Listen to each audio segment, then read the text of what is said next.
Imagina a seguinte situação.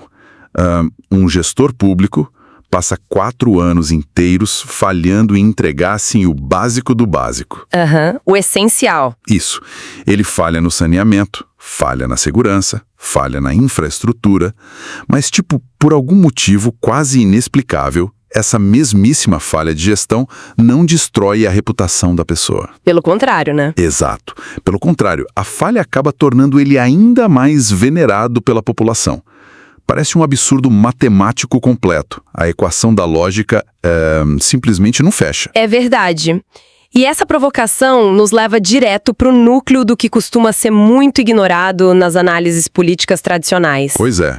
Existe uma insistência crônica em tratar o comportamento do eleitorado como se fosse, sei lá, um algoritmo financeiro. Tipo uma planilha de Excel gigante, né? Exatamente. Onde propostas, taxas de juros e planilhas ditam o vencedor. Mas a realidade histórica mostra que a tomada de decisão humana é infinitamente mais obscura. Ela é muito mais simbólica do que uma simples análise de custo e benefício. E é com essa mudança radical de perspectiva que a gente começa o nosso mergulho profundo de hoje. A missão da nossa investigação é dissecar um ensaio denso e muito instigante do autor Evaristo Fagundes Ciambarella. Um texto excelente, por sinal. Muito. O texto traz uma tese bem audaciosa sobre as eleições de 2026, com foco nesse embate iminente entre o Romeu Zema e o Luiz Inácio Lula da Silva. A premissa central é que o jogo político não é decidido nas propostas, mas num campo de batalha totalmente simbólico e invisível.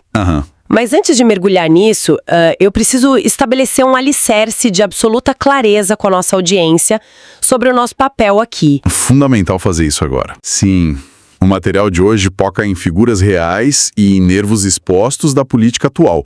Então, o objetivo deste espaço não é de forma alguma atuar como um tribunal ideológico, sabe?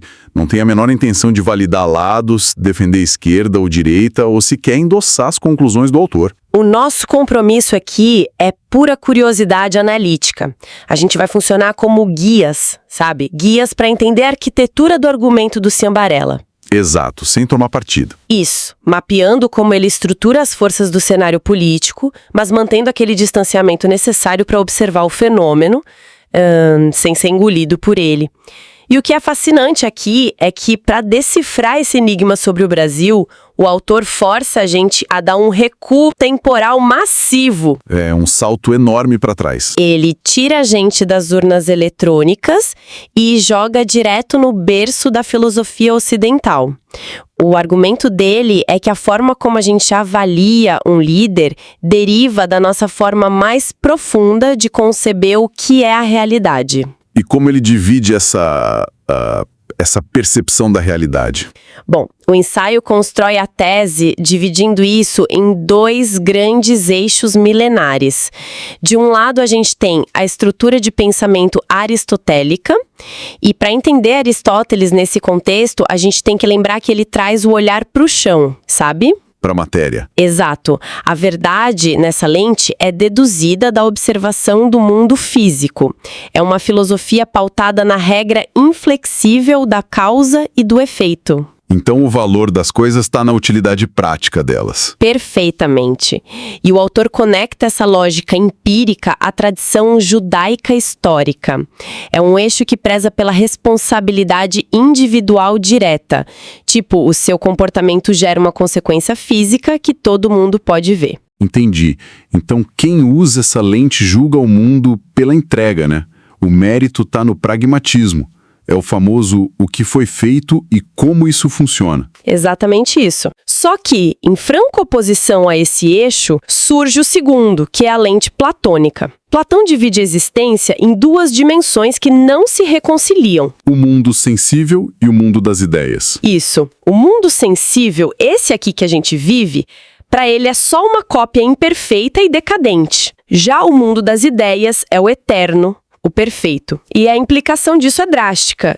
O mundo material perde importância. A matéria passa a ser quase desprezível, né? Sim. O que tem valor real é a ideia que vem antes da matéria. E aí o ensaio aponta o código-fonte da cultura ocidental moderna, principalmente no Brasil. Que é o cruzamento disso com o cristianismo histórico, certo? Principalmente o cristianismo ibérico. da nossa colonização. Exato.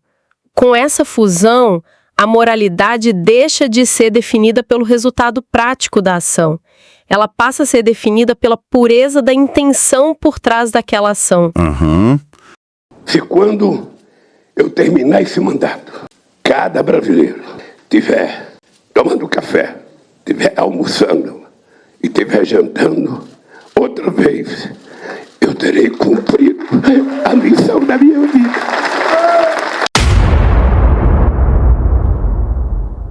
O sacrifício, o martírio, e isso ganha uma aura de nobreza? Perfeito.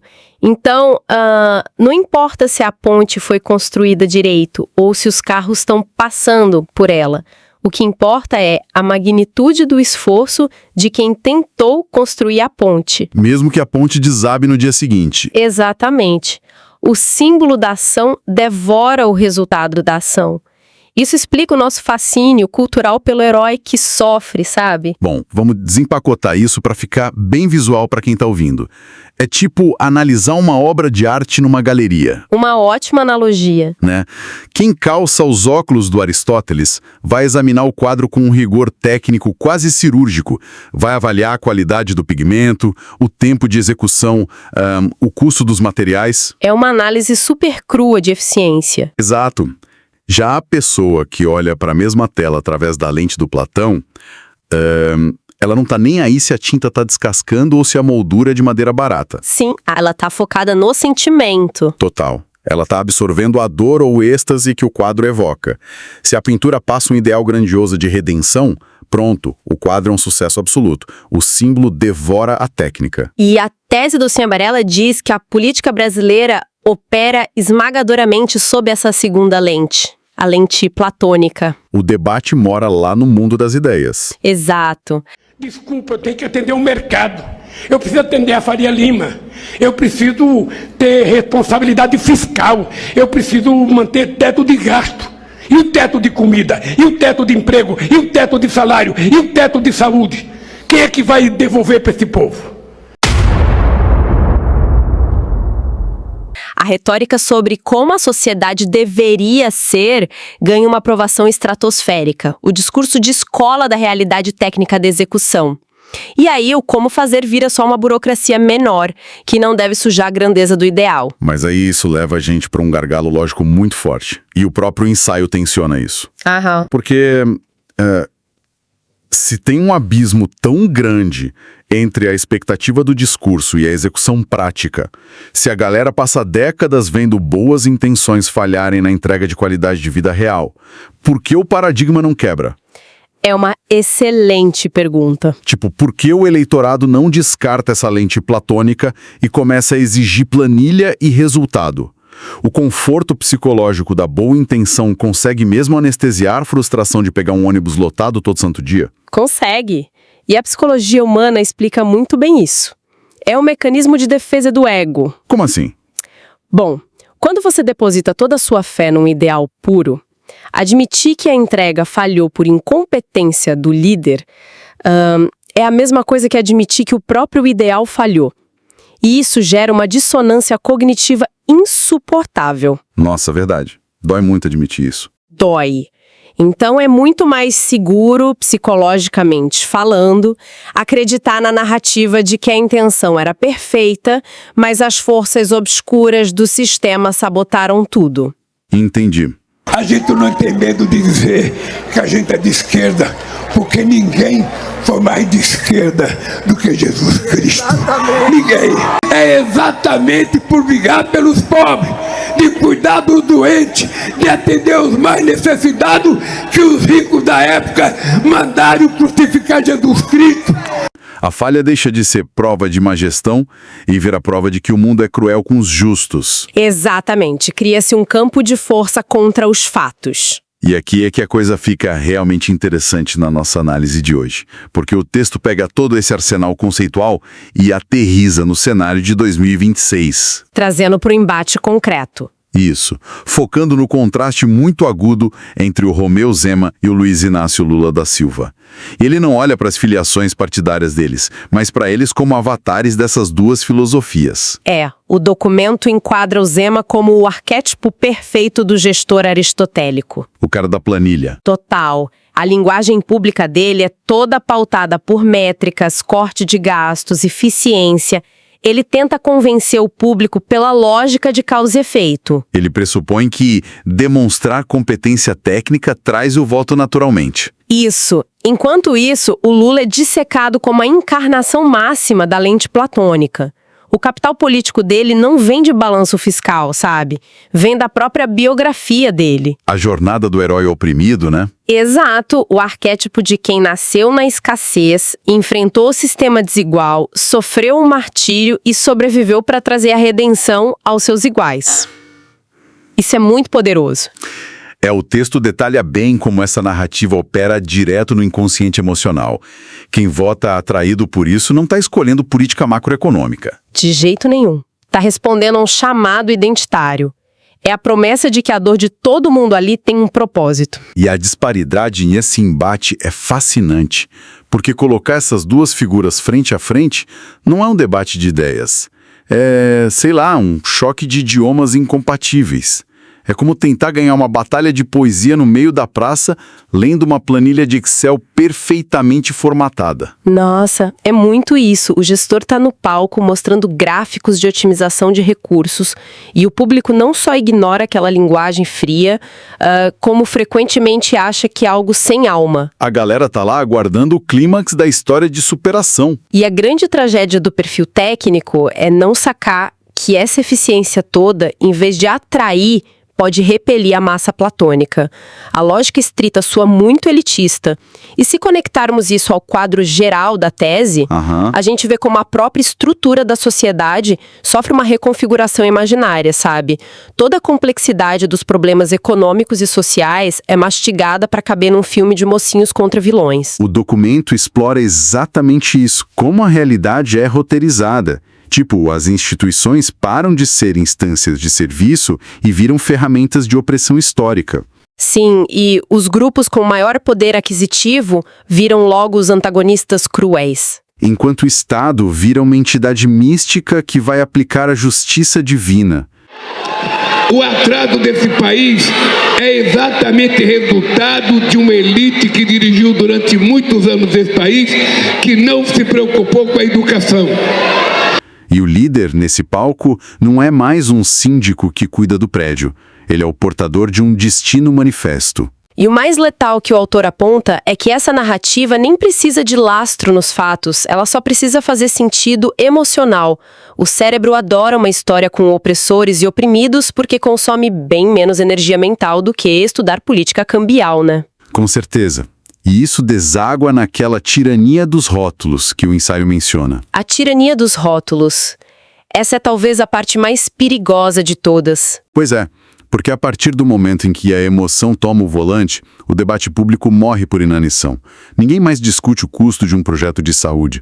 O debate sai da técnica e entra exclusivamente no terreno da moralidade. Exato. E esse atalho mental destrói a complexidade. Se a política vira uma luta do bem contra o mal absoluto, o opositor perde até a humanidade dele. Ele é rotulado de o mal ou o atraso. E aí qualquer ideia boa que venha dele é destruída na largada. Sim, e do outro lado, o aliado ganha um selo de pureza. As falhas dele, por piores que sejam na vida da população, são perdoadas, porque questionar o lado certo seria trair a própria essência do bem. Então, mas o que isso significa para o dia a dia? Tipo, a sociedade passa a financiar essa ineficiência gigante com os próprios impostos, enquanto está hipnotizada debatendo pautas de identidade nas redes sociais? Basicamente isso. O diagnóstico do Ciambarella é implacável. As contas vão chegar, a economia vai punir os erros, mas, no fim das contas, quem vai ocupar o centro do poder é quem domina esse teatro simbólico. Ou seja, perfis técnicos, que insistem só na lógica aristotélica vão continuar batendo num teto de vidro invisível. Vão, porque eles se recusam a aprender a linguagem que, na prática, é a única que move multidões. Bom, para sintetizar esse percurso monumental que a gente fez hoje, ignorar a camada simbólica é assinar um atestado de cegueira perante a natureza do poder. Sem dúvida. A gente tende a achar que as peças se movem por regras puramente econômicas, mas o jogo gira em torno de identidade. A disputa de 2026 que a gente discutiu não é sobre planos de governo. É um embate épico entre duas formas de entender de onde vem a verdade. A política, no fim das contas, não é a arte da gestão. É a arte de fornecer um enredo que justifique as dores do dia a dia. E depois de dissecar toda essa anatomia das narrativas e das lentes, a reflexão que eu deixo para que a nossa audiência carregue a partir de agora é a seguinte: se as nossas escolhas são ancoradas em arquétipos quase mitológicos, e se a nossa mente é desenhada para proteger crenças emocionais rejeitando os fatos frios, até que ponto existe, sabe, algum resquício de racionalidade no voto? É um ótimo questionamento. Né? Será que nós estamos escolhendo racionalmente o melhor caminho para a sociedade, ou são os nossos mitos internos lá no inconsciente coletivo que já fizeram essa escolha antes mesmo da gente saber o nome dos candidatos? É de explodir a cabeça. É um quebra-cabeça perturbador, mas acompanhar a engrenagem dessas ideias foi uma experiência espetacular. Vamos continuar exercitando o músculo de questionar não só as informações que chegam, mas as lentes invisíveis que a gente usa para ler elas. Foi incrível. Muito obrigada pela conversa. Fica o nosso agradecimento pela companhia de quem nos acompanhou. Um grande abraço e até o nosso próximo encontro. Este vídeo e o conteúdo deste canal como um todo objetivam despertar na audiência a percepção dos perigos das conclusões apressadas no Brasil, profundamente influenciado pela religião católica, tão comuns no nosso dia a dia quanto perigosas para a liberdade, a razão e o progresso do país. O problema é usar a economia como pretexto para impor uma moral religiosa disfarçada de ciência.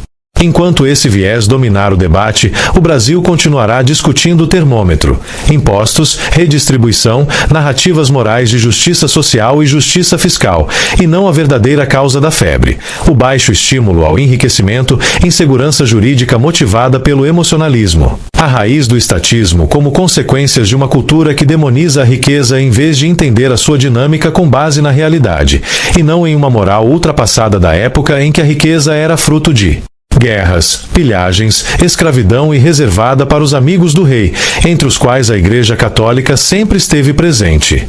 Capitalismo não é um problema moral a ser espiado.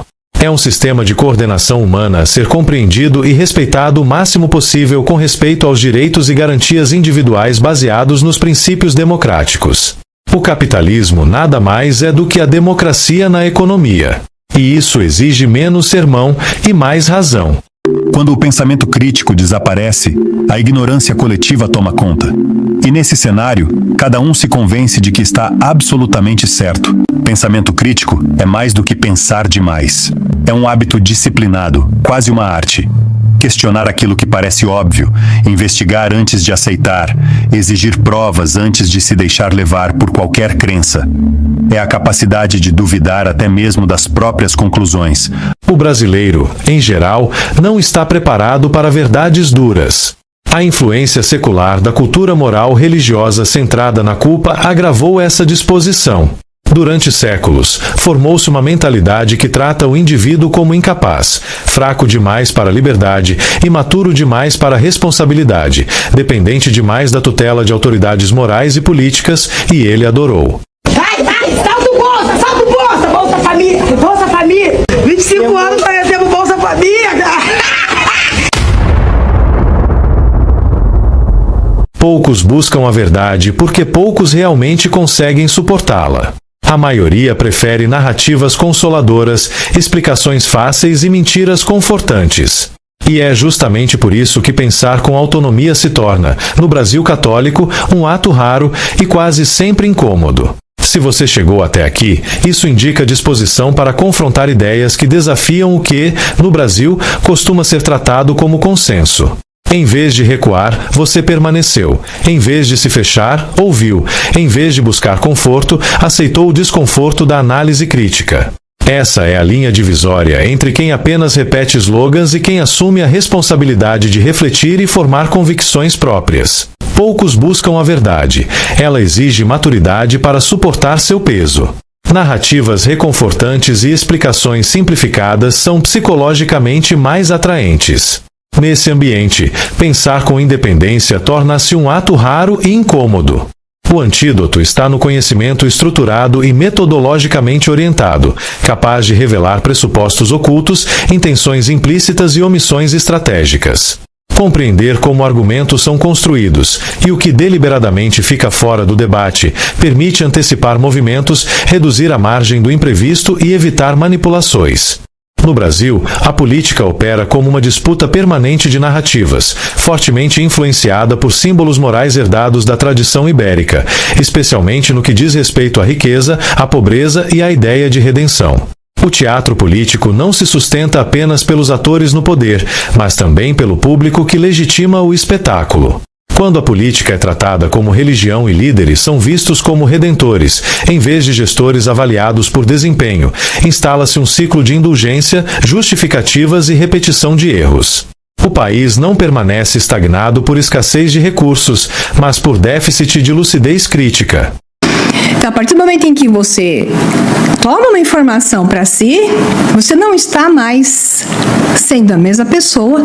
Há uma mudança cerebral, uma mudança, obviamente, cognitiva, uma nova interpretação de realidade. Você passa a ser uma nova pessoa.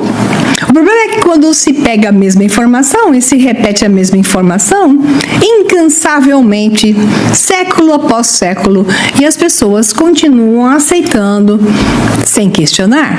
A imbecilidade, ela é uma escolha. Há pessoas que têm deficiência. Isso não é escolha. Ser imbecil é uma escolha. Se você chegou até aqui, é porque este conteúdo fez sentido para você. Portanto, considere apoiar o canal. Inscreva-se, deixe seu like e compartilhe este vídeo com pessoas que valorizam pensamento crítico e curiosidade intelectual. Assim, você contribui para ampliar o alcance de ideias relevantes e fortalecer um debate mais qualificado. Parabéns pela atenção até aqui e até o próximo vídeo.